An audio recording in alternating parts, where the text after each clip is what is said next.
और अब बात करते हैं एक और बड़ी खबर की। फारूक अब्दुल्ला को ईडी ने समन भेजा है और आज ही पेश होने के लिए आदेश दिए हैं। दरअसल जम्मू कश्मीर क्रिकेट एसोसिएशन से जुड़े घोटाले मामले में फारूक अब्दुल्ला को समन भेजा गया है ईडी की तरफ से और आज ही ईडी के सामने पेश होने के आदेश दिया गया है फारूक अब्दुल्ला को। जो ये जम्मू कश्मीर क्रिकेट एसोसिएशन से जुड़ा मामला था, इस मामले में अब ये देखा जा रहा है कि फारूक अब्दुल्ला को आज पेश होना होगा। तो जम्मू कश्मीर के पूर्व सीएम फारूक अब्दुल्ला को ईडी का समन गया है और मनी लॉन्ड्रिंग से जुड़ा ये पूरा मामला है। इसी से जुड़ी हम आपको ये रिपोर्ट दिखाते हैं।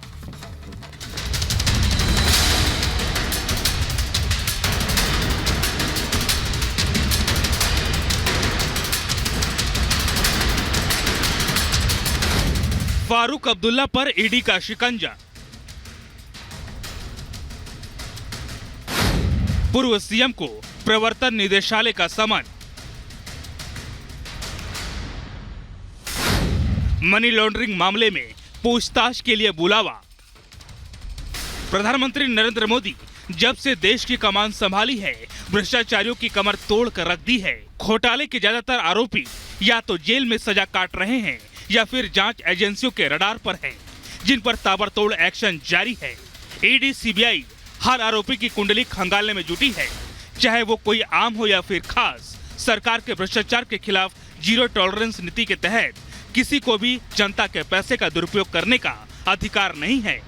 इसी कड़ी में जम्मू कश्मीर क्रिकेट एसोसिएशन में फंड के हेरफेर के संबंध में ईडी ने फारूक अब्दुल्ला को समन भेजा है। ईडी ने आज नेशनल कॉन्फ्रेंस के अध्यक्ष फारूक अब्दुल्ला को पूछताछ के लिए बुलाया है। जम्मू कश्मीर के पूर्व मुख्यमंत्री को यह समन मनी लॉन्ड्रिंग के मामले में भेजा गया है। पूर्व सीएम को ईडी ने जम्मू कश्मीर क्रिकेट एसोसिएशन से जुड़े घोटाले के मामले में सवाल जवाब के लिए बुलावा भेजा है। ईडी ने इस मामले में फारूक अब्दुल्ला के खिलाफ साल 2022 में चार्जशीट दाखिल की थी। इसमें अब्दुल्ला के साथ साथ जम्मू कश्मीर क्रिकेट एसोसिएशन के तब के अधिकारियों को आरोपी बनाते हुए सभी पर मनी लॉन्ड्रिंग के आरोप लगे थे। भ्रष्टाचार के इस मामले में ईडी पहले भी एक्शन ले चुकी है। तब आरोपियों की 21.5 करोड़ रुपए की अचल संपत्ति को अटैच किया गया था। ईडी की जांच में यह खुलासा हुआ था कि जेकेसीए बैंक अकाउंट से बिना किसी कारण पैसे निकाले गए और इसे कई निजी खातों में ट्रांसफर किया गया।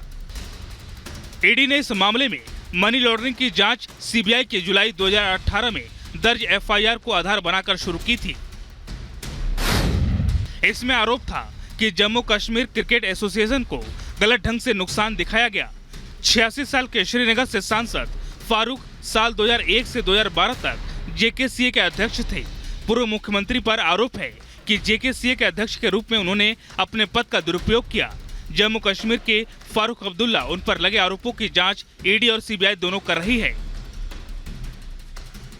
जम्मू कश्मीर के पूर्व सीएम को नोटिस भेजकर आज ईडी ने अपने कार्यालय में पेश होने का आदेश दिया है।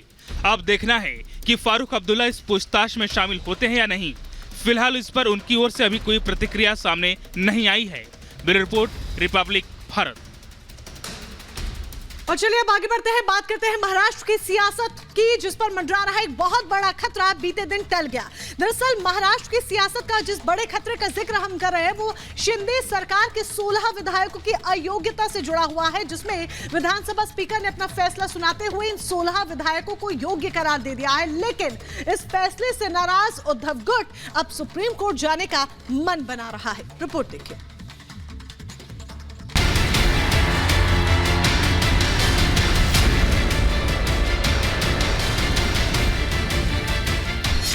महाराष्ट्र में टला बड़ा सियासी संकट। 16 एमएलए की सदस्यता बरकरार। उद्धव ठाकरे को लगा बड़ा झटका। महाराष्ट्र की सियासत पर बड़ा संकट टल गया है। स्पीकर राहुल नार्वेकर ने शिवसेना के 16 विधायकों की सदस्यता बरकरार रखी है। स्पीकर ने उद्धव ठाकरे की मांग को भी खारिज कर दिया है। स्पीकर ने इलेक्शन कमीशन ऑफ इंडिया के फैसले को आधार बनाते हुए कहा कि शिंदे गुट ही असली शिवसेना है, इसलिए उद्धव के फैसले विधायकों पर लागू नहीं होते। I hold that Shinde faction was the real Shiv Sena political party when rival factions emerged. Speaker Rahul Narwekar ने विधानसभा में फैसला पढ़ते हुए कहा कि उद्धव ठाकरे के पास एकनाथ शिंदे को पार्टी से हटाने का अधिकार नहीं था। ये अधिकार सिर्फ पार्टी की राष्ट्रीय कार्यकारिणी के पास है। स्पीकर के इस फैसले के बाद उद्धव ठाकरे के बेटे और विधायक आदित्य ठाकरे ने सुप्रीम कोर्ट जाने की बात कही है। टेक्निकल मुद्दे पर शिवसेना नहीं बनी है। कौन एकनाथ शिंदे, कोई एकनाथ शिंदे, कौन भरत गोगावले, कौन विधानसभा स्पीकर, वो तय करेगा। 40 एमएलए निकल गए तो पार्टी उनकी हो गई। विधानसभा का स्पीकर सिर्फ ये तय कर सकता है कि पार्लियामेंट्री पार्टी किसकी है, जहां की पार्टी उनकी हो सकती है, लेकिन पूरी पार्टी शिवसेना उनका चिन्ह वो किसी और को देने का उनको अधिकार नहीं है। महाराष्ट्र विधानसभा स्पीकर राहुल नार्वेकर ने कहा कि इस मामले में 3 चीजों को समझना जरूरी है। पार्टी का संविधान क्या कहता है, नेतृत्व किसके पास था और विधानमंडल में बहुमत किसके पास था। साल 2018 में शिवसेना पार्टी के संविधान के तहत जो नियुक्तियां की गई थी उसे भी ध्यान में रखा गया है। साल 2018 में पार्टी के संविधान में बदलाव की जानकारी दोनों पक्षों को थी।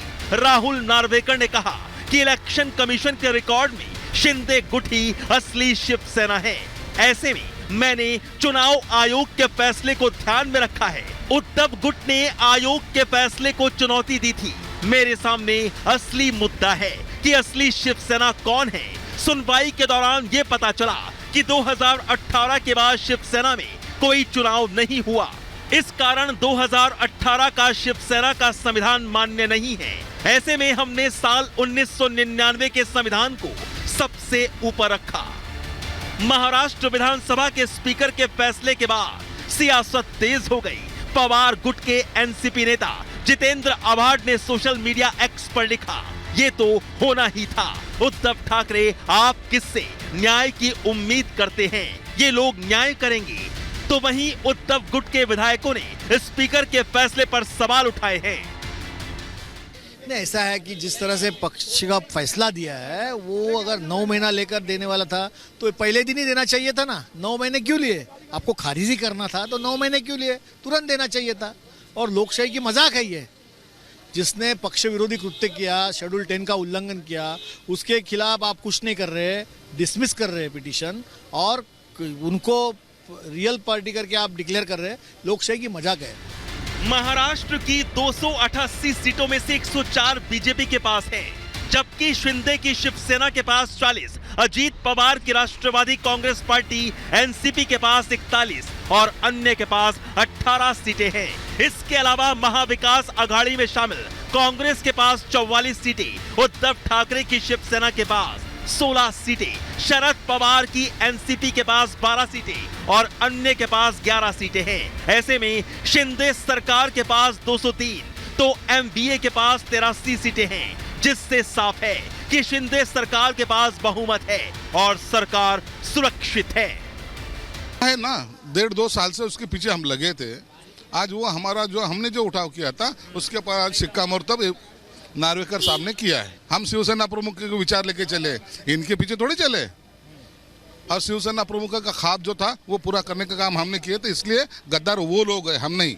घटना फॉलो करके सभी एमएलए है ये अभी सिद्ध हुआ है और हमने कॉन्स्टिट्यूशन फॉलो किया, हमने डेमोक्रेसी फॉलो किया, इसके लिए ये निर्णय है। उन्होंने कॉन्स्टिट्यूशन और डेमोक्रेसी फॉलो न करने की वजह से उनके खिलाफ निर्णय गया है। महाराष्ट्र में विधायकों की सदस्यता बरकरार रखने के फैसले पर सियासत तेज है।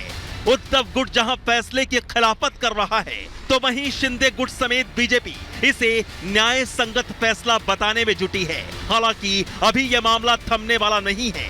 उद्धव गुट ने साफ कर दिया है कि मामला सुप्रीम कोर्ट में ले जाएंगे, जिससे लग रहा है कि महाराष्ट्र की सियासत की पिक्चर अभी बाकी है। Bureau report, Republic Bharat.